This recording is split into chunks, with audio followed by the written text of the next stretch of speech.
నమస్కారం శ్రీ సత్య న్యూస్ కి స్వాగతం. నేను నారాయణ రెడ్డి. సమిష్టి కృషితో ఒంగోలు నగరాన్ని అభివృద్ధి చేసుకోవాలని మాగుంట శ్రీనివాసరెడ్డి ఎమ్మెల్యే దామచర్ల జనార్దన్ పేర్కొన్నారు. ఒంగోలు నగరపాలక సంస్థ కార్యాలయంలో కౌన్సిల్ సమావేశం మేయర్ గంగాడ సుజాత అధ్యక్షతన జరిగింది.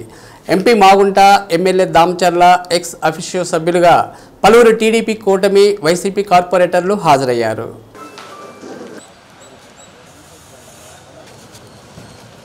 ఎంపీ మాగుంట మాట్లాడుతూ నగర అభివృద్ధి కోసం అవసరమైన నిధులు కేంద్రం నుంచి రాబడతానని వెల్లడించారు. ఇప్పటికే ఒంగోలు పరిధిలో విమానాశ్రయం తీసుకువచ్చేందుకు చర్యలు మొదలైనట్లు తెలిపారు. అలాగే అగ్రహారం వైపు రైల్వే గేటు వద్ద అండర్ పాస్ బ్రిడ్జి పనులు జరుగుతున్నాయన్నారు. ఎమ్మెల్యే దామచర్ల మాట్లాడుతూ పేదల ఇళ్ల పట్టాల పేరుతో జరిగిన పనులపై విజిలెన్స్ విచారణ కోరుతామని తెలిపారు. నీటి ట్యాంకర్ల బిల్లులు చెల్లించకపోవడంతో యజమానులు ఇబ్బందులు పడుతున్నారని, బిల్లులు వెంటనే మంజూరు చేయాలన్నారు. అన్ని డివిజన్లలో అభివృద్ధి పనులు జరగాలని అధికారులను ఆదేశించారు. మొదటిగా డివిజన్కు ₹1 చొప్పున పనులు ప్రతిపాదించాలని తెలిపారు. నగరంలో వారానికి డివిజన్ కార్యక్రమం జరుగుతుండగా కార్యక్రమంలో అవసరమైన పనులు గుర్తించాలని సూచించారు. కార్పొరేషన్ను నూతన భవన నిర్మాణం కోసం అవసరమైన చర్యలు తీసుకుంటున్నట్లు దామచర్ల తెలిపారు. మొత్తం 36 అంశాలను సాధారణ సమావేశంలో చర్చకు తీసుకురాగా అనంతరం నిర్వహించిన అత్యవసర సమావేశంలో మరో 2 అంశాలను చర్చకు తీసుకువచ్చారు. ఈ సందర్భంగా గతంలో వైసీపీ ప్రభుత్వ హయాంలో ప్రతిపాదించిన పలు అభివృద్ధి పనులు నిధులు లేక పనులు చేపట్టకపోవడంతో నిలిచిపోయిన పనులు రద్దు చేస్తూ తీర్మానం చేశారు. అలాగే కొత్తగా టెండర్లు పిలిచి వాటి ప్రాధాన్యత ప్రకారం పనులు చేయాలని తీర్మానించారు. నగరంలో ఇంటి పనులు మదింపు కుదింపుల్లో ఇబ్బందులు ఉన్నాయన్న అంశం ప్రస్తావనకు రాగా దానిని పరిశీలిస్తామని తెలిపారు. ఇదిలా ఉండగా షాదీఖానా అద్దె విషయమై 4 లక్షలు అత్యధికంగా ఉందని, దాన్ని తగ్గించాల్సిన అంశాన్ని టీడీపీ కార్పొరేటర్లు సమావేశం దృష్టికి తీసుకువచ్చారు. అయితే అద్దె నిర్ణయించే వరకు అంశాన్ని వాయిదా వేస్తున్నట్లు తెలిపారు. నగరంలో ప్రతిపాదించిన అభివృద్ధి పనులు కేటాయింపు అన్ని డివిజన్లకు సమానంగా ఉండాలని కార్పొరేటర్లు కోరారు. కార్యక్రమంలో డిప్యూటీ మేయర్ వేమూరి బుజ్జి, కార్పొరేటర్లు commissioner K Venkateswararao, ME Chandraiah పాల్గొన్నారు. షేరింగ్ అనేది ఆ కేంద్ర ప్రభుత్వం నిధులతో పాటు రాష్ట్ర ప్రభుత్వం అనేది నిధులు అనేది పెట్టలేక, ఎందుకంటే ఈ మధ్యనే మనం 2007 అంటే అగ్రహారం గేట్ అనేది ఎప్పటి నుంచో మనం ఆలోచిస్తున్నాం.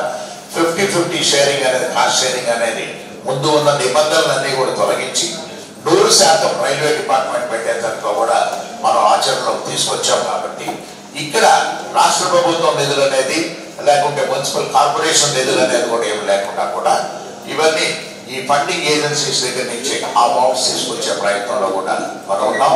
వారందరినీ ఒకసారి పిలిపిస్తాం. మనం గౌరవ శాసనసభ్యులు గారు మనందరం కూడా టౌన్లో డెవలప్మెంట్లో మంత్రి గారిని, కలెక్టర్ గారిని అందరినీ కూడా ఇన్వాల్వ్ చేసి ఎక్కడ మనకు కావాల్సినవన్నీ కూడా అంటే కార్పొరేషన్కి రెవెన్యూ అనేది పర్మనెంట్ రెవెన్యూ కూడా ఎక్కువ మనం తయారు చేసుకునేదానికి ఈ పెట్టుబడి ఇప్పుడు మనకున్నాయి. చాలా వేకెంట్ సైట్స్ కూడా ఉన్నాయి. ఇవన్నీ కూడా ఆచరణలోకి తీసుకొచ్చే ప్రయత్నం కూడా మనం గట్టిగా కృషి చేస్తాం. ఇకపోతే పూర్తిగా 2వ బస్ స్టాండ్ అనేది కూడా ఎప్పటి నుంచో మనకు టౌన్ చాలా అవసరం ఉన్నప్పుడు ఊరు బయట బస్ స్టాండ్ పెట్టుకున్నా కూడా చాలా విధాలు కూడా బాగా ఎక్కువ డెవలప్మెంట్ అనేది చేసుకునేదాన్ని కూడా ఈ ఫండింగ్ కూడా వారితో కూడా చర్చించడం కూడా జరిగింది.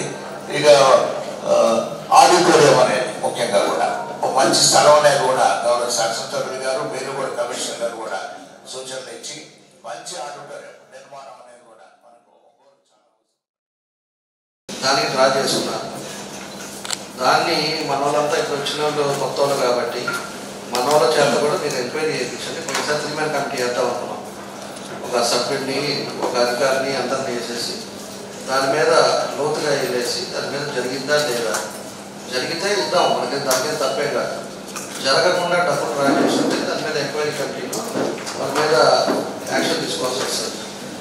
దీంతో పాటు ఇది లేట్ అవుతుంది కాబట్టి సోమవారం కానీ మంగళవారం కానీ బుధవారం కానీ సేమ్ గారిని ఎట్లా కలుస్తూ ఉన్నాం.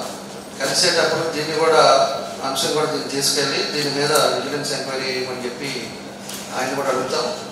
ఖచ్చితంగా కూడా దీనికి తెలవాల్సిన అవసరాలు ఉన్నాయి. ఎందుకంటే దానికి 40 కోట్లు రోడ్డు ఫార్మేషన్కి వాటి కనెక్ట్ ఇచ్చారు. దాన్ని డ్రా చేసుకున్నారు. దాంట్లో 4 కోట్లు ఇంకా పెండింగ్ ఉంది. దాని తర్వాత మళ్ళా 21,30,00,000 దీనికి మళ్ళా ఉంది. మొత్తం 60 కోట్లు అయితే మొత్తం కూడా దీన్ని ఎంత జరిగింది అనేది కూడా చూసుకోవాలి. రెండో విషయం వచ్చేసి మనకి ఆల్రెడీ కోర్టులో ఉంది, కోర్టులో జరుగుతూ ఉన్నాయి కాబట్టి పట్టాలు కూడా ఇవన్నీ కూడా ఫోర్జరీ పట్టాలు ఇచ్చారు, ఇవన్నీ ఉన్నాయని చెప్పి ఎంక్వైరీ చేస్తున్నారు. ఆ ఎంక్వైరీ అయిపోతే కోర్టు తేలిన తర్వాత దాన్ని కూడా ఎట్లా చేయాలనేది మనం సభలో మళ్ళీ మాట్లాడుతాం. మనం ముందుకెళ్తాం. రెండోది వాళ్ళకి వర్క్ ఆర్డర్ అయిపోయిన తర్వాత, టెండర్ అయిపోయిన తర్వాత, వర్క్ ఆర్డర్ అయిన తర్వాత అగ్రిమెంట్లో సర్టన్ టైంలో కంప్లీట్ చేయాలి. సర్టన్ టైంలో కంప్లీట్ చేసినప్పుడు వాళ్ళు మొదలు పెట్టినప్పుడు ఎందుకు చేస్తున్నారు, మొదలు పెట్టే టయానికి మనం మొదలు పెట్టలేదంటే క్యాన్సిల్ చేయండి. పెనాల్టీ అతని మీద ఒకసారి ఎక్కడ పార్టిసిపేట్ చేయకూడదు. వాళ్ళు టెండర్ ఏదో వచ్చేసి ఈఎండి కట్టుంటాడు, అది ఈఎండి కూడా ఇవ్వకండి, ఈఎండి కూడా క్యాన్సిల్ చేసి పెట్టండి, పనిష్మెంట్ కింద పెట్టండి. అవన్నీ వీళ్ళ పాటికి వీళ్ళు వర్క్లు వేసేస్తారు, కావాలని పోటీ పోయి వేసేస్తారు, వర్క్లు మేడం అని చెప్పేసి లేకపోతే ఫోటో కారణాల చేత వర్క్ మొదలు పెట్టారు. ఎవరికి నష్టం అదంతా? ఇప్పుడు కూడా డివిజన్లో ఉంటుంది, 21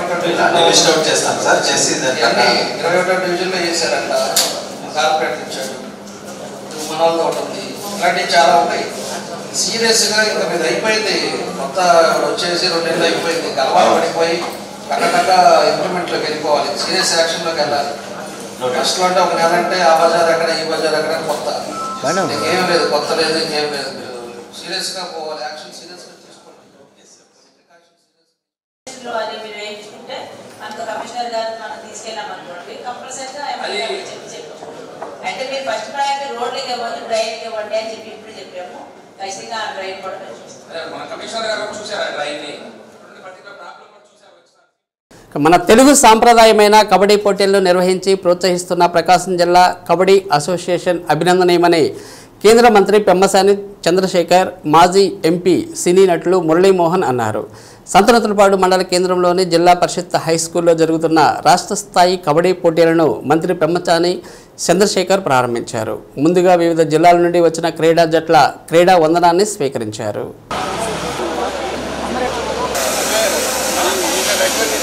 ఆహ్వానం పలుకుతున్నాము. క్రీడలన్నా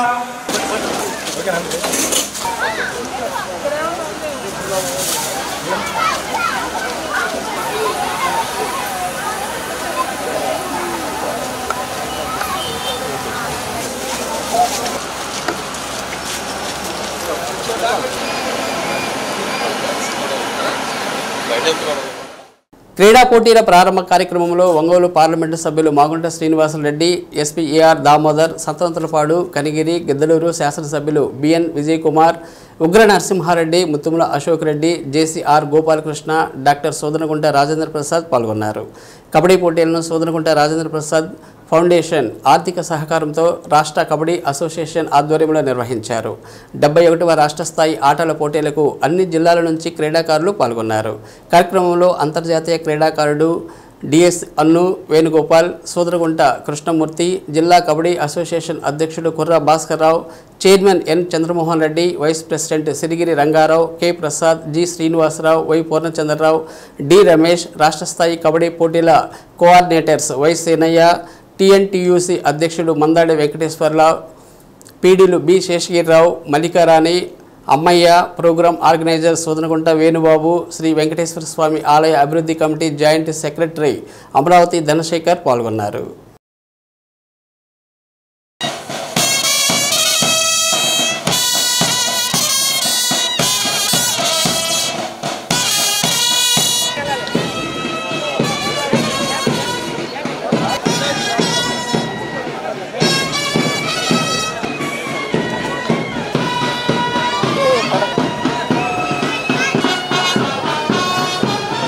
గారు, joint collector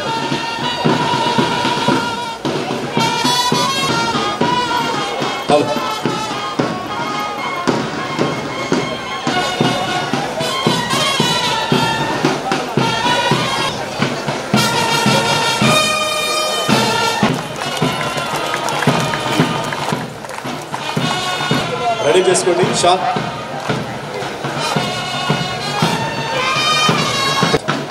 sir,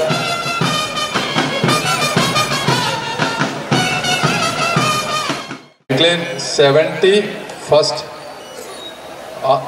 Andhra Open Kabaddi Championship. Thank you. Proceed. Open.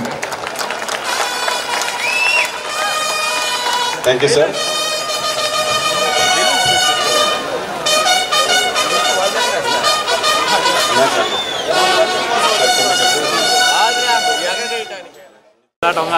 We will take part.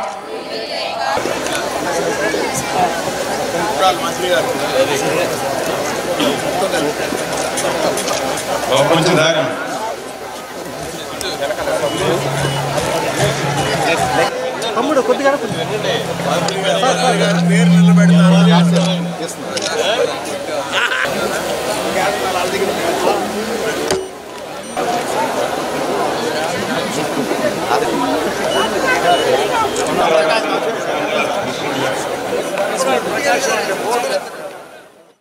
తెలుగువారి గౌరవాన్ని సత్తాని అమెరికాలో గత 40 సంవత్సరాలుగా చాటి చెబుతున్నటువంటి సోదనగుంట రాఘవేంద్ర ప్రసాద్ గారు తెలుగు జాతిపై ఆంధ్రప్రదేశ్పై ఉన్నటువంటి ప్రేమతో ఎన్నో సేవా కార్యక్రమాలు చేస్తూ అదేవిధంగా ఈ రోజున ఆంధ్ర రాష్ట్రం మొత్తం నుంచి ఒక కబడ్డీ స్పోర్టుని గ్రామాల నుంచి వచ్చేటువంటి ప్లేయర్స్ని ఇంటర్నేషనల్ స్టాండర్డ్కి తీసుకువెళ్ళే విధంగా ఈ విధంగా పోటీలు నిర్వహించడం, ఇందులో ఉన్నటువంటి మంచి ప్లేయర్స్ని ఒక టీం లాగా తయారు చేసి ఇండియా తరపున ఆడించే విధంగా ప్లాన్ చేసినటువంటి విధానం, దానన్నిటికీ మమ్మల్ని ఈ రోజున పిలవటం చాలా ఆనందంగా భావిస్తూ ఉన్నాం. కబడ్డీ అనేది ఒక యూనిటీకి, ధైర్యానికి, స్ట్రాటజీకి సంబంధించినటువంటి గేము. ఈ గేమ్లో అందరూ కూడా టీమ్ స్పిరిట్ తోటి ఆడి చక్కగా అందరికీ ఈ చుట్టుపక్కల ఉన్న ప్రాంతాలందరికీ కూడా ఒక ప్రైడ్ క్రియేట్ చేయాలని కోరుకుంటూ సెలవు తీసుకుంటాను. Thank you. మన గ్రామీణ గేమ్లన్నీ కూడా చాలా రోజులుగా ఉంటున్నప్పటికీ కూడా ఈ మధ్యలో కొంచెం వెనకబడిపోయినాయి. అలా కాకుండా ఆ రోజుల్లో చెడుగుడు అని పిలిచినా, ఈ రోజున కబడ్డీ అని పిలిచినా, ఇవన్నీ గ్రామీణ క్రీడలవి. ఈ క్రీడలను మళ్ళీ పునరుద్ధరించవలసిన అవసరం ఎంతైనా ఉంది. ఇందాక మంత్రివర్యులు, కేంద్ర మంత్రివర్యులు పెమ్మసాని చంద్రశేఖర్ గారు చెప్పినట్టుగా మరి ఇవన్నిటి కూడా మీరు బాగా ఉండి నిష్ణాతులుగా ఉండి మరి ఇండియా తరఫున కూడా మీరు వెళ్ళి ఆడే లెవెల్కి మీరు పెరగాలని మనస్ఫూర్తిగా కోరుకుంటూ మంచి భవిష్యత్తు ఉండాలని కోరుకుంటాం. జరుగుమలిలో నూతనంగా ఏర్పాటు చేయనున్న ఆంజనేయ స్వామి విగ్రహ భూమి పూజ కార్యక్రమంలో రాష్ట్ర సాంఘిక సంక్షేమ శాఖ మంత్రి డాక్టర్ డోలాశ్రీ బాల వీరాంజనేయ స్వామి, రాష్ట్ర maritime board chairman Damacharla Satyanarayana పాల్గొన్నారు. డీసీఎంఎస్ మాజీ చైర్మన్ బెల్లం సత్యనారాయణ, దగ్గుమాటి శంకర్రెడ్డి, సుబ్బారెడ్డి, మారం జయరాంరెడ్డి, మారంరెడ్డి రమణారెడ్డి, సుబ్బారెడ్డి తదితరులు పాల్గొన్నారు.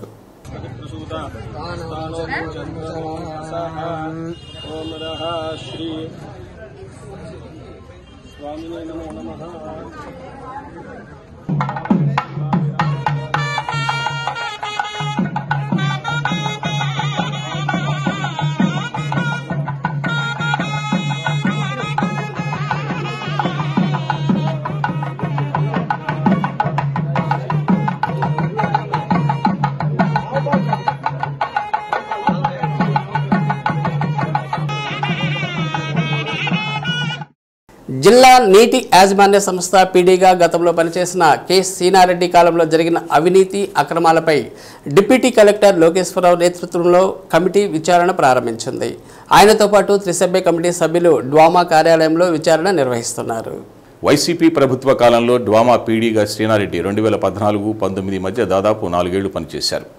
సహకార శాఖకు చెందిన ఆయన డిప్యూటేషన్పై డ్వామాలో పనిచేశారు. జిల్లావాసి అయిన సీనారెడ్డి నాటి వైసీపీ ప్రభుత్వ పెద్దల అండదండలతో ఇష్టారీతిన వ్యవహరించాడన్న విమర్శలు వచ్చాయి. కాగా ప్రస్తుతం కూటమి ప్రభుత్వం అధికారంలోకి వచ్చాక డీసీసీబీ మాజీ చైర్మన్ ఈదర మోహన్ ప్రభుత్వానికి సీనారెడ్డిపై పలు ఫిర్యాదులు చేశారు. దీనిపై విజిలెన్స్ విచారణ ఒకవైపు సాగుతుండగా పొదిలికి చెందిన మహిళా న్యాయవాది ఒకరు వేసిన పిటిషన్పై లోకాయుక్త విచారణలో ఉంది. మరోవైపు జిల్లాకు చెందిన మరో 4-5 వివిధ రూపాలలో ప్రభుత్వ ఉన్నతాధికారులకు ఫిర్యాదులు చేశారు. సీనారెడ్డి అక్రమాలపై జిల్లాకు చెందిన మంత్రి స్వామితో పాటు పలువురు ఎమ్మెల్యేలకు ఫిర్యాదులు వెళ్లాయి. ఇలా పలువైపుల నుంచి ప్రభుత్వానికి భారీగా ఫిర్యాదులు చేరడంతో వాటన్నిటిపై సమగ్రంగా విచారణ నిర్వహించి నివేదించాలని కలెక్టర్ తమీమ్ అన్సారియాను గ్రామీణాభివృద్ధి ఉన్నతాధికారులు ఆదేశించారు. డిప్యూటీ కలెక్టర్ లోకేశ్వరరావు, జిల్లా ఆడిట్ అధికారి శంకర్ నారాయణ రెడ్డి, స్టెప్ సీఈఓ శ్రీమన్నారాయణలను కమిటీగా కలెక్టర్ నియమించారు. దీంతో ఆ కమిటీ విచారణ ప్రారంభించింది. డ్వామా కార్యాలయంలోని పలువురు సూపరింటెండెంట్లను పిలిచి విచారణ కమిటీ సభ్యులు రికార్డులు పరిశీలించి వివరాలు రాబట్టారు. కార్యాలయంలోని వివిధ విభాగాల నుండి డ్వామా ద్వారా అమలు చేసే పథకాలు, సంబంధిత విభాగాల పర్యవేక్షకుల నుండి వివరాలు సేకరించారు. అలాగే ప్రభుత్వానికి అందిన ఫిర్యాదుల పరిశీలనకు అనుగుణంగా అవసరమైన ఫైళ్లను స్వాధీనం చేసుకున్నారు.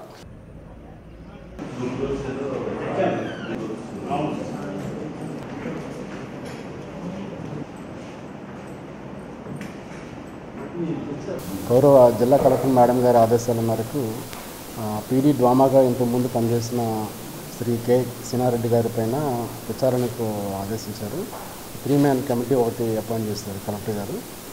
కలెక్టర్ గారి ఉత్తర్వుల మేరకు పీడీ డ్వామా ఆఫీస్లో అన్ని రకాల ఫైల్స్ అన్ని చూస్తూ 3-man కమిటీ సభ్యులందరం కూర్చొని ఎంక్వైరీ కండక్ట్ చేస్తున్నాము. వేరే సెక్షన్స్ కూడా ఇందులో ఇన్వాల్వ్ అయినాయి. ఆ సెక్షన్స్ నుండి ఆ సెక్షన్ హెచ్ఓడీస్ డిపార్ట్మెంట్స్ హెడ్స్ నుండి different files and statements and all record relevant record అంతా కూడా తీసుకొని డీటెయిల్గా ప్రతి ఎలిగేషన్స్కి సంబంధించిన ఎంక్వైరీ కంప్లీట్ చేస్తున్నాము. వేరియస్ ఇండివిజువల్స్ ఇచ్చారు రిప్రజెంటేషన్. దీంతోపాటు సదరు శ్రీ కె సినారెడ్డి గారి పైన లోకాయుక్తలో కూడా ఒక కంప్లైంట్ ఫైల్ అయ్యింది. అండ్ ఆనరబుల్ సీఎంఓ నుండి కూడా ఒక కంప్లైంట్ ఉంది.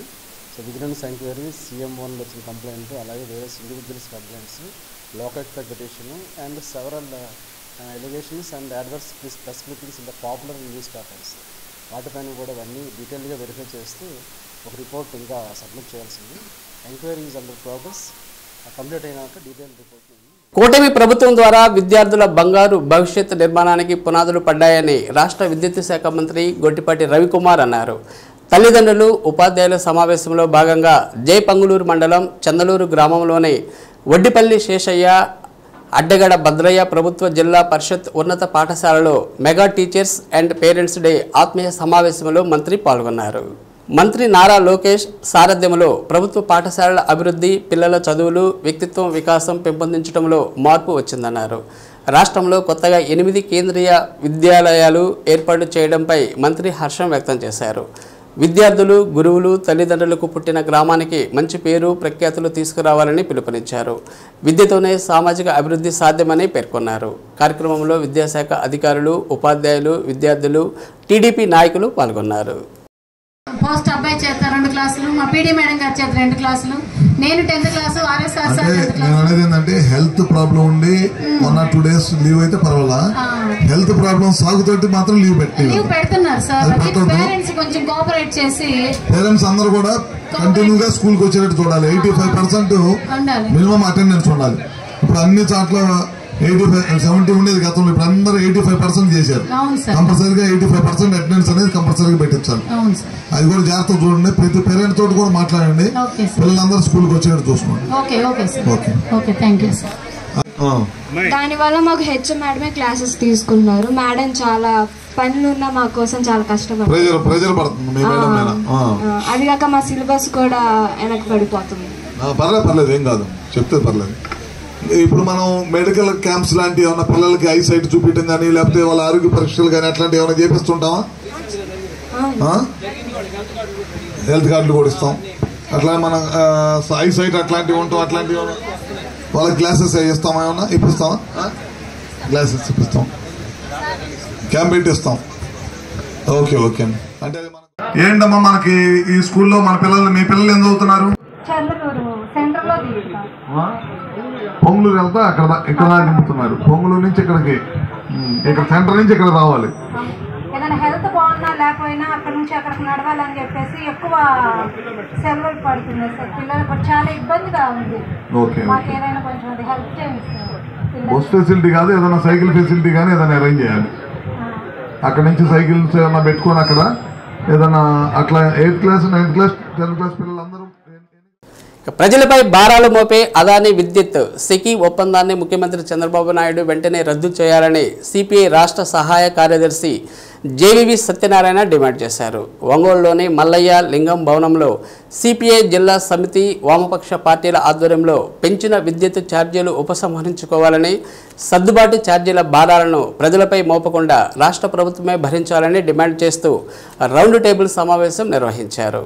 సమావేశానికి సిపిఐ జిల్లా కార్యవర్గ సభ్యులు ఆర్ వెంకట్రావు అధ్యక్షత వహించారు. గత ప్రభుత్వ హయాం కాలంలో ముఖ్యమంత్రి జగన్మోహన్ రెడ్డి విద్యుత్ ఛార్జీలు నేరుగా పెంచకపోయినా ట్రూఅప్ ఛార్జీల పేరుతో ప్రజలపై 7 సార్లు విద్యుత్ భారాలు మోపారని సత్యనారాయణ అన్నారు. ప్రతిపక్షంలో ఉన్న చంద్రబాబు నాయుడు విద్యుత్ భారాలపై పలుమార్లు ఆందోళన చేస్తూ ప్రజలపై బాదుడే బాదుడు అంటూ ప్రభుత్వం తీరును ఎండగట్టారన్నారు. అయితే చంద్రబాబు నాయుడు అధికారంలోకి వచ్చిన తర్వాత విద్యుత్ బాదుడులను కొనసాగిస్తున్నారన్నారు. సిపిఎం నాయకులు జి రమేష్ మాట్లాడుతూ రాష్ట్ర ప్రభుత్వం ప్రజలు వినియోగించుకున్న విద్యుత్ కన్నా సర్దుబాటు ఛార్జీల పేరుతో వేస్తున్న భారాలే అధికమని ధ్వజమెత్తారు.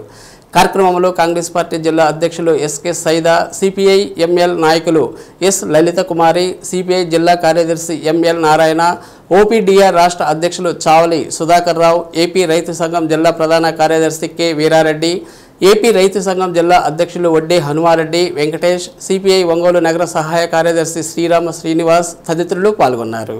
విద్యుత్ ట్రూ-అప్ ఛార్జీల పేరుతోని ప్రజల మీద మళ్ళీ 13,000 కోట్ల రూపాయల భారాన్ని రాష్ట్ర ప్రభుత్వం మోపుతా ఉంది. గత ఎన్నికల్లో మేము ఛార్జీలు పెంచము, గత ప్రభుత్వం బాధుడే అని చెప్పి వాళ్ళే ప్రచారం చేసి అధికారంలోకి వచ్చిన తర్వాత మళ్ళీ అదే బాధుడిని ఇప్పుడు చంద్రబాబు నాయుడు గారి ప్రభుత్వం కూడా కొనసాగిస్తూ ఉంది.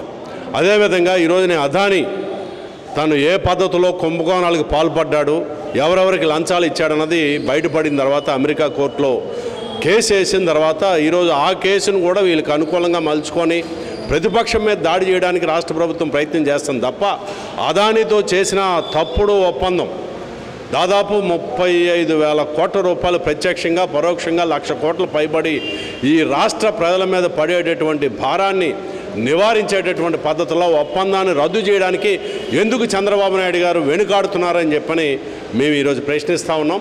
అందుకనే తక్షణమే సెకీతో చేసినటువంటి ఆ ఒప్పందాన్ని రద్దు చేయాలి.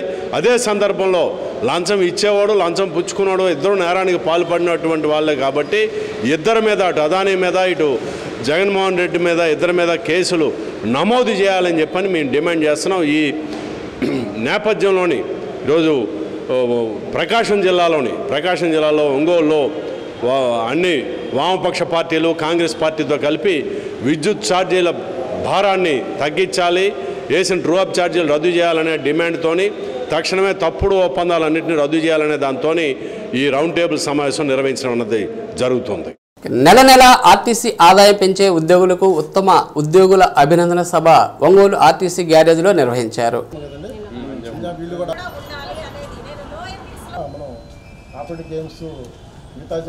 డిపో మేనేజర్ ధర్మవరపు శ్రీనివాసరావు ఉద్యోగులను అభినందించారు. డ్రైవర్లు, కండక్టర్లు ఆర్ఎస్ ఇందిరా, పి నిర్మల, పిసిహెచ్ బాబురావు, వి రమేష్, కె వెంకటేశ్వర్లు, ఎస్కేఏ భాష, పి పవన్ కుమార్, సిహెచ్కే రెడ్డిలను అవార్డులతో సత్కరించారు.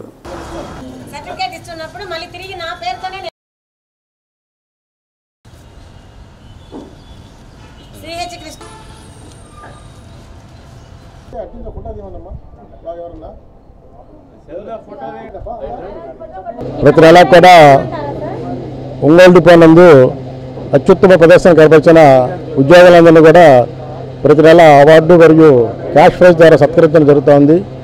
అందులో భాగంగానే ఈరోజు ఉత్తమ ఉద్యోగుల అభినందన సభ పెట్టడం జరిగింది. అందులో మంచి అత్యుత్తమ ప్రదర్శన జరిపించిన అటు ఎన్నిస్ దాటల్లో కానీ డీజిల్ సేవ చేయడంలో కానీ చేసిన డ్రైవర్ని కండక్టర్లు కూడా అభినందిస్తూ సర్టిఫికేట్లు ఇవ్వడం జరిగింది. వారికి ఈ కార్యక్రమం తరఫున శుభాకాంక్షలు తెలియజేస్తున్నాను. అట్లనే ఏపీఎస్ఆర్టీసీలో పోయిన నెల కార్తీక మాసం సందర్భంగా అరుణాచలం, పంచారాలు, శ్రీశైలానికి సర్చార్జ్ సర్వీసు నడిపినాము. ఆ విజయవంతంగా జిల్లాలోనే అత్యధికంగా సర్వీసులు నడిపిన డిపోగా ఒంగోలు నిలబడింది. అదే క్రమంలో ఇటు ఈపీకే కానీ ఓఆర్లో కానీ జిల్లాలోనే ప్రథమ స్థానంలో ఉంది. అందుకు మా కార్మికులకి దీనికి సహకరించిన ప్రయాణికులందరికీ కూడా నా ప్రత్యేక ధన్యవాదాలు తెలియజేసుకుంటాను. అదేవిధంగా ఈ నెల కృత్రిక మాస సందర్భంగా 13వ తారీఖు అరుణాచలంలో జ్యోతి వెలిగిస్తారు. దానికి కూడా ఈ నెల 12వ తేదీ నుంచి అరుణాచలానికి ప్రత్యేక సర్వీసులు ఏర్పాటు చేస్తున్నాము. దాన్ని కూడా శైవ భక్తులు వినియోగించుకొని ఆర్టీసీని ఆదరించిందిగా కోరుతున్నాము. సుబ్రహ్మణ్య షష్ఠి సందర్భంగా శనివారం రాత్రి ఒంగోలు సీతారాంపురంలోని శ్రీ వరాల నాగేంద్ర స్వామి దేవస్థానంలో ఏర్పాటు చేసిన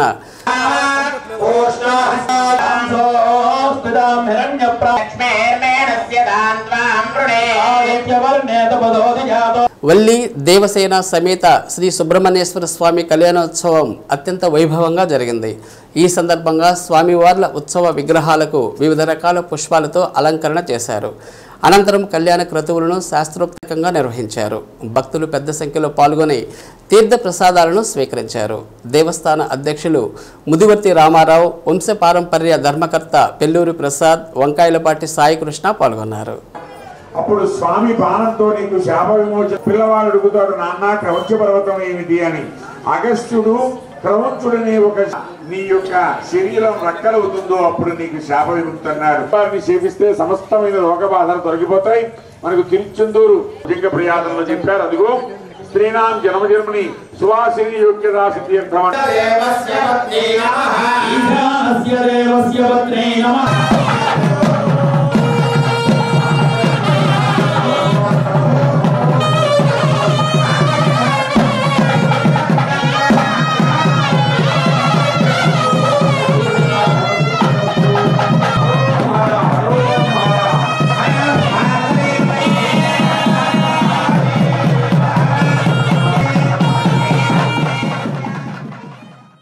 ఈ ఆలయ ప్రతిష్ట స్వామివారిని 1954 సంవత్సరంలో పెళ్ళూరి కామేశ్వరమ్మ దంపతులు ఇక్కడ ప్రతిష్ఠ జరిగింది. స్వామివారి యొక్క ప్రత్యేకత అప్పటి నుంచి ఇప్పటిదాకా కూడా భక్తులు ఏ ఏటకు ఆ ఏట పెరుగుతూ ఉన్నారు. నమ్మి ఈయన ఉన్నాడు అని కొలిచిన ప్రతి వారికి కొంగు బంగారమై నిలిచాడు. వ్యాపార పరంగా, ఉద్యోగ పరంగా, విద్యాపరంగా, సంసార పరంగా ఏదైనా ఒక వైభవాన్ని జీవితంలో పొందాలి అనుకున్నప్పుడు ఈ స్వామిని వచ్చి ఈయన ఉన్నాడు, మమ్మల్ని కాపాడుతాడు అని నమ్మిన కొలిచిన ప్రతి వ్యక్తులకు ఆయన యొక్క సంపూర్ణమైనటువంటి ఆశీర్వచనాలతో వాళ్ళ జీవితాల్లో వెలుగులు నింపినటువంటి చరిత్ర ఎవరిని అడిగినా చెప్తారు. జిల్లాలో పెంగల్ తుఫాన్ ప్రభావంతో గత 4 రోజులుగా కురిసిన వర్షాలకు జిల్లాలో 11,187 హెక్టార్లు వివిధ రకాల పంటలకు నష్టం వాటిల్లినట్లు ప్రాథమికంగా అంచనా వేయడం జరిగిందని జిల్లా వ్యవసాయాధికారి శ్రీనివాసరావు తెలిపారు. కలెక్టరేట్లోని వ్యవసాయ శాఖ కార్యాలయంలో మీడియాతో మాట్లాడుతూ వివరాలు వెల్లడించారు. జిల్లాలో ఖరీఫ్లో 4,99,000 ఎకరాలకు గాను 4 లక్షల ఎకరాల్లో సాగు చేయడం జరిగిందని, రబీలో 3.97 లక్షల ఎకరాలకు గాను 1.50 లక్షల ఎకరాలు సాగు చేపట్టడం జరిగిందని శ్రీనివాసరావు తెలిపారు. సాగులో ఉన్న పంటలు వర్షాలకు దెబ్బతిన్నాయన్నారు. ప్రధానంగా వరి, శనగ, మినుము, పొగాకు, అలసంద, వరిగా, ఉలవలు పంటకు నష్టం జరిగిందన్నారు. ఇప్పటికే జిల్లాలో ప్రాథమికంగా గుర్తించిన పంట నష్టాలను కలెక్టర్ ద్వారా ప్రభుత్వానికి నివేదించడం జరిగిందన్నారు. ప్రధానంగా పశ్చిమ ప్రాంతాల్లో వేసిన శనగ పంటతో పాటు పొగాకు పంటలకు నష్టం వాటిల్లిందన్నారు. మళ్లీ వర్షం సంభవిస్తే పంట నష్టాలు పెరిగే అవకాశం ఉందన్నారు. ఇప్పటికే రాష్ట్ర స్థాయి అధికారుల నుండి పంట నష్టాలను అంచనా వేయాలని ఉత్తర్వులు అందాయని, పొలాల్లో నీళ్లు తగ్గిన తర్వాత అంచనాలు ప్రారంభిస్తామన్నారు. ఈ ఫెంగల్ తుఫాను వల్ల మనకి మన జిల్లాలో ఆ తుఫాన్ యొక్క ప్రభావం వల్ల గత 4 రోజుల నుంచి కూడా మనకి వర్షం పడటం జరుగుతూ ఉంది. దీనివల్ల మన ప్రకాశం జిల్లాలో వివిధ రకాల పంటలు అంటే స్టాండింగ్ క్రాప్స్ దెబ్బతింటం అనేది, పంట నష్టం అనేది జరగడం జరిగింది. దీంట్లో ముఖ్యంగా మనకి వరి, అదేవిధంగా మనకి శనగ, మినుము, తర్వాత అలసందలు, ఉలవలు, పొగాకు, తర్వాత వరిగా, టొబాకో, ఈ రకాలైనటువంటి పంటలన్నీ కూడా కొంతవరకు నష్టం అనేది జరిగింది.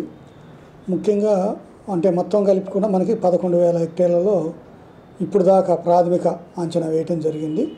ముఖ్యంగా మనకి వరి విషయానికి వచ్చినట్లయితే మనకి 755 హెక్టేర్లలో పంట నష్టం అనేది చూడటం జరిగింది. ఎందుకంటే మనకి పంట కోత దశలో ఉన్నాయండి ఖరీఫ్లో సాగు చేసిన వరి అంతా కూడా. సో మనకి ఎన్ఎస్పి ఏరియాలో ఉన్నటువంటి మండలాల్లో బోర్ల కింద ముందాడుగా వేసినటువంటి వరి నీకు కోత దశలో ఉంది. అది కొంతమంది వర్షం అంటే తుఫానుకు ముందు కొంతమంది కోసుకున్నారు. అవన్నీ కూడా అమ్ముకోవటం కానీ, అదేవిధంగా ఒక సురక్షితమైన ప్రదేశాల్లో వాటిని దాచుకోవడం జరిగింది. అయినప్పటికీ స్టాండింగ్ క్రాప్ ఈ వర్షం పడటం వల్ల కొన్ని చోట్ల లాడ్జింగ్ జరిగి అక్కడ పంట నీకు వాలిపోవటం వల్ల కూడా మనకి మొలకలు వచ్చే అవకాశం ఉంది. కాబట్టి దాన్ని ఇప్పటికీ 755 హెక్టేర్లలో పంట నష్టం జరిగినట్టుగా మేము అంచనా వేయటం జరిగింది. ఆ తర్వాత మనకి చూసినట్లయితే రబీలో ఎక్కువ విస్తీర్ణంలో మనకి ఈ శనగలు అనేది వేయటం జరుగుతుందండి. మనకి 49,000 హెక్టేర్లలో మనం సాధారణ విస్తీర్ణం అండి. ఇప్పటికీ 10,801 హెక్టేర్లలో మనం ఈ శనగ అనేది విత్తడం జరిగింది. అదేవిధంగా తర్వాత చూసినట్లయితే మనకి మినుము అండి. మనకు రబీలో ఎక్కువ విస్తీర్ణంలో ఈ మినుము అనేది సాగు చేయటం జరిగింది. ముఖ్యంగా మనకి 25,607 హెక్టేర్లకు గాను 10,259 హెక్టేర్లలో సాగు చేయడం జరిగింది. దీంట్లో ఇప్పటికీ మేము 2,400 హెక్టేర్లలో మనకి పంట నష్టం జరిగే అవకాశం ఉందనే ప్రాథమిక అంచనాకు రావటం జరిగింది. అదేవిధంగా ఈ పొగాకు విషయానికి వచ్చినట్లయితే మనకి దగ్గరగా మనకి 27,000 హెక్టేర్లలో ఉందండి.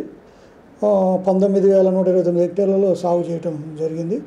ఇప్పుడు మాత్రం 1,403 హెక్టేర్లకు గాను మనం నష్టం జరగచ్చు అనేది అంచనాకు రావడం జరిగింది. ముఖ్యంగా ఇది మనకు పశ్చిమ ప్రకాశంలో మనకి ముదురు తోటలు ఉన్నాయి, అక్కడ మనకి ఎక్కువ నష్టం జరిగే అవకాశం ఉంది. అదేవిధంగా తూర్పు ప్రకాశంలో చూసినట్లయితే గత 15-20 రోజుల నుంచి మనకి ఈ పొగనారు అనేది నాటుకోవడం జరుగుతూ ఉంది. కాబట్టి కొంత నారు వేసిన దశలో మనకి నష్టం జరిగే అవకాశం ఉందనేది తెలుస్తూ ఉంది.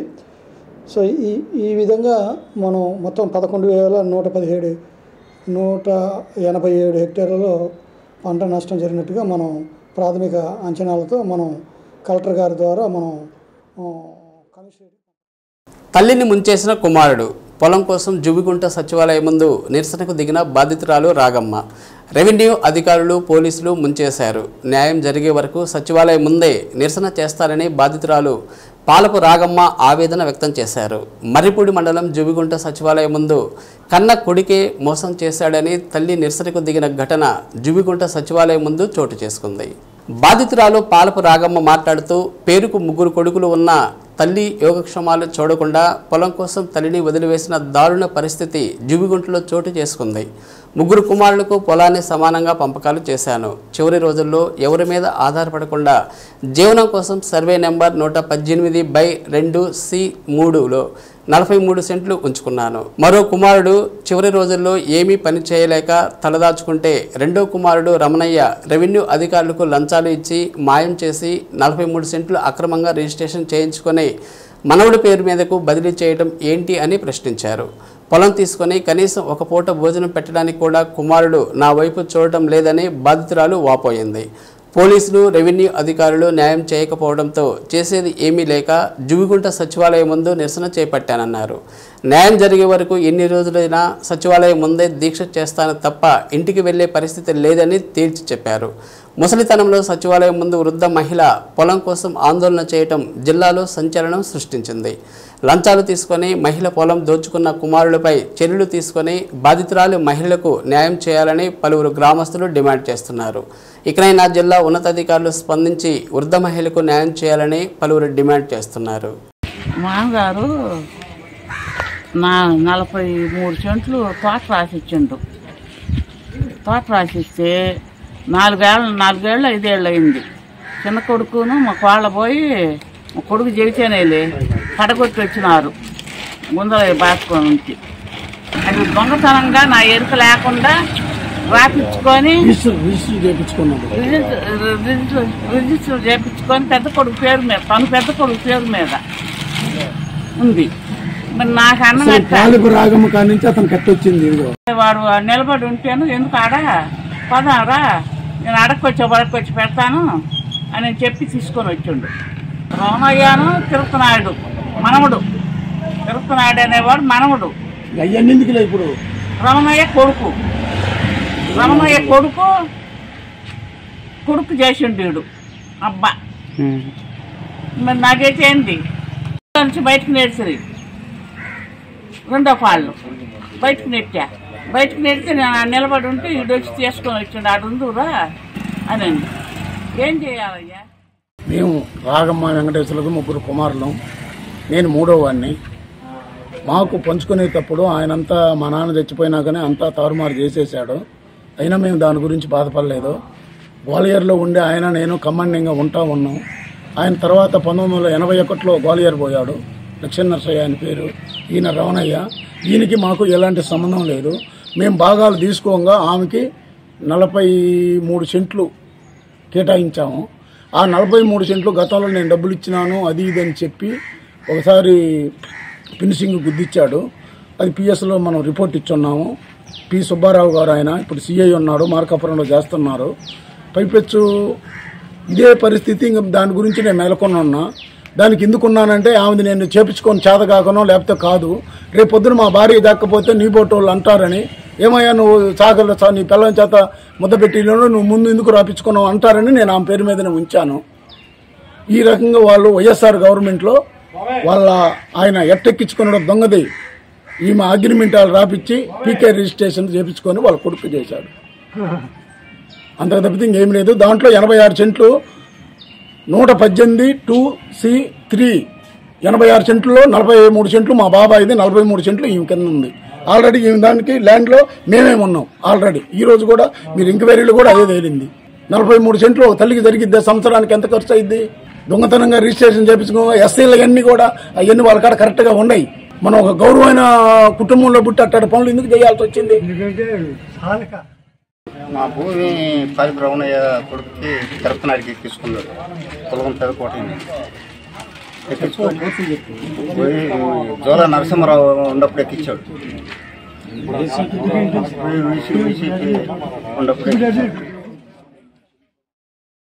సంతనూతలపాడులో జెడ్పీ హైస్కూల్లో క్రీడా మైదానంలో ఫ్లడ్ లైట్ల వెలుతురులో శనివారం రాత్రి జరిగిన 71వ ఆంధ్ర సీనియర్ పురుషులు మహిళల కబడ్డీ ఛాంపియన్షిప్ పోటీలు ఉద్విగ్న భరితంగా సాగాయి.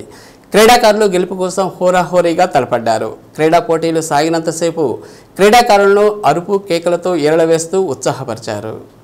మొదటి రోజు మ్యాచ్లో పురుషుల విభాగంలో కర్నూలు జిల్లా క్రీడాకారులతో ప్రకాశం జిల్లా క్రీడాకారులు తలపడగా 24 పాయింట్లతో ప్రకాశం, నెల్లూరు జిల్లాలతో చిత్తూరు జిల్లా తలపడగా 4 పాయింట్లతో నెల్లూరు, గుంటూరు జిల్లాలతో కడప జిల్లా తలపడగా 16 పాయింట్లతో గుంటూరు, పశ్చిమ గోదావరి జిల్లాలతో అనంతపురం జిల్లా తలపడగా 24 పాయింట్లతో పశ్చిమ గోదావరి జిల్లా విజేతలుగా నిలిచారు. మహిళా విభాగంలో కృష్ణా జిల్లాతో కడప జిల్లా తలపడగా 35 పాయింట్లతో కృష్ణా జిల్లా, ప్రకాశం జిల్లాతో పశ్చిమ గోదావరి జిల్లా తలపడగా 8 పాయింట్లతో పశ్చిమ గోదావరి క్రీడాకారులు విజేతలుగా నిలిచినట్లు తెలిపారు. కార్యక్రమంలో జిల్లా కబడ్డీ అసోసియేషన్ అధ్యక్షుడు Kurra Bhaskar Rao, Andhra Pradesh kabaddi association general secretary Yalamanchili Srikanth, working president Arjun Rao, treasurer Subbaraju, ఆయా జిల్లాల అసోసియేషన్ సెక్రటరీలు, టెక్నికల్ ఆఫీసర్లు పాల్గొన్నారు.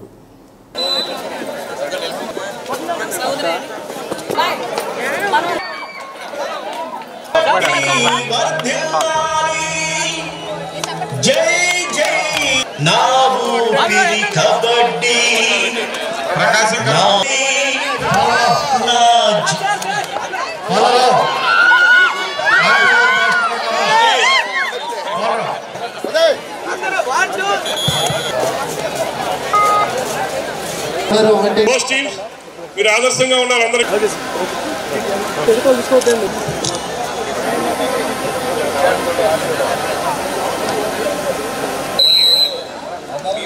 దయచేసి coach clean last one by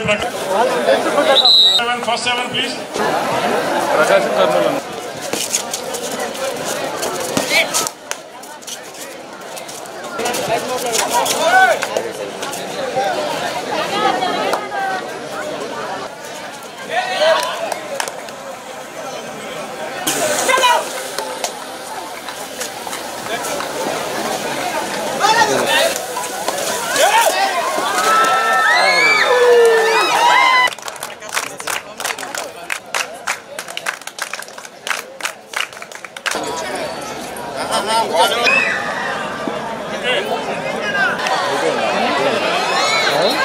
Venugopal international kabaddi player from Prakasam district. అది కూడా ఎక్కడున్నా కూడా international kabaddi player from Prakasam district. Guntur, Kadapa, Krishna విభాగంలో జరుగుతున్న మ్యాచ్ కి సంబంధించి మరొక association Indian university kabaddi championship లో 4th ప్లేస్ సంపాదించిన టీం కెప్టెన్ గా ఉన్నారు ఎం సుబ్రాజు గారు. వారి కార్యక్రమం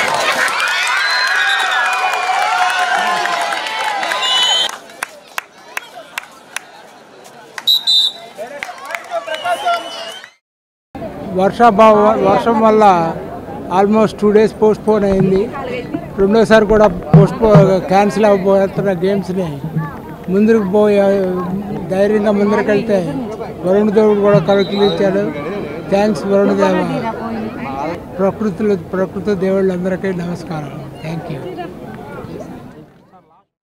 రాష్ట్ర ప్రభుత్వ ఆదేశాల మేరకు mega parent teacher meeting NTR colony మండల పరిషత్ ప్రాథమిక పాఠశాలలో పండుగ వాతావరణంలో ఘనంగా నిర్వహించారు. ఈ సందర్భంగా జరిగిన సభలో విద్యార్థుల తల్లిదండ్రులు, పాఠశాల దాతలు, ప్రజాప్రతినిధులు, స్కూల్ ఉపాధ్యాయునులు, బాలబాలికలు పాల్గొన్నారు. విద్యార్థుల తల్లులకు ముగ్గులు పోటీలు నిర్వహించి బహుమతులు అందజేశారు. తల్లిదండ్రులు, ఉపాధ్యాయునులతో చర్చా కార్యక్రమంలో నిర్వహించి పాఠశాల అభివృద్ధికి ఏ చర్యలు చేపట్టాలో చర్చించారు. కార్యక్రమంలో పాఠశాల విద్యా committee chairman Singarayakonda, vice chairman Divya, councillor Ganji Koteswararao, ఉపాధ్యాయునులు Shailaja, Sridevi, Sitadevi, జీవనజ్యోతి, రోజారాణి, రేణుక, సువర్ణ, దాత గోవిందు, నరేష్, యేసోబు, ఎస్ఎంసి సభ్యులు పాల్గొన్నారు.